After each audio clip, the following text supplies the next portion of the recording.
నమస్తే, welcome to ANCT news. ఇక వార్తల్లోని వివరాలు.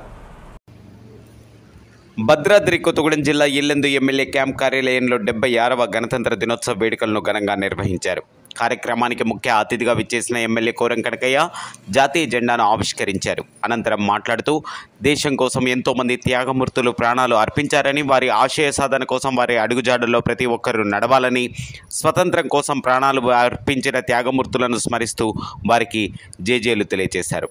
కార్యక్రమంలో Yellandu municipal chairperson Dammalapati Venkateswararao, vice chairperson Jani Pasha, Yellandu పట్టణాధ్యక్షులు దొడ్డ డానియల్, ఇల్లెందు మండల అధ్యక్షులు పులి సైదులు, కాంగ్రెస్ పార్టీ నాయకులు మడుగు సాంబమూర్తి, బోళ్ల సూర్యం, సుదర్శన్ కోరి, కాంగ్రెస్ పార్టీ ముఖ్య నాయకులు కార్యకర్తలు పాల్గొన్నారు.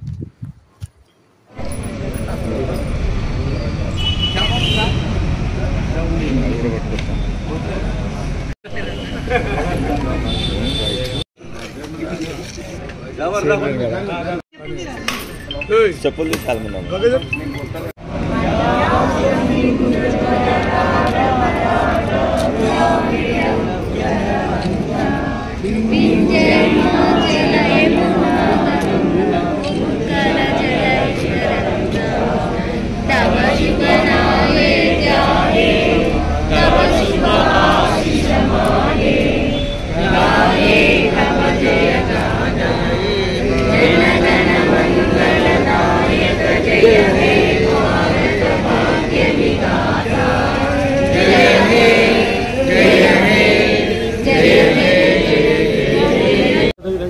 ప్రభుత్వానికి సంబంధించినటువంటి అధికారులందరూ కూడా దీంట్లో నిబద్ధతగా పనిచేసి ప్రజలకు ఇచ్చిన సంక్షేమ ఫలాలన్నింటి కూడా అందే విధంగా ప్రయత్నం చేయాలని చెప్పి మరి ఈనాడు ప్రభుత్వం తీసుకున్న నిర్ణయాన్ని గొప్ప నిర్ణయంగా ఒక పండగ వాతావరణం చేసే విధంగా ప్రతి ఒక్కరు కూడా ఆలోచన చేయాలని చెప్పి విజ్ఞప్తి చేస్తున్నారు. ఈ గొప్ప అవకాశాన్ని అందరూ కూడా సద్వినియోగం చేసుకోవాలి.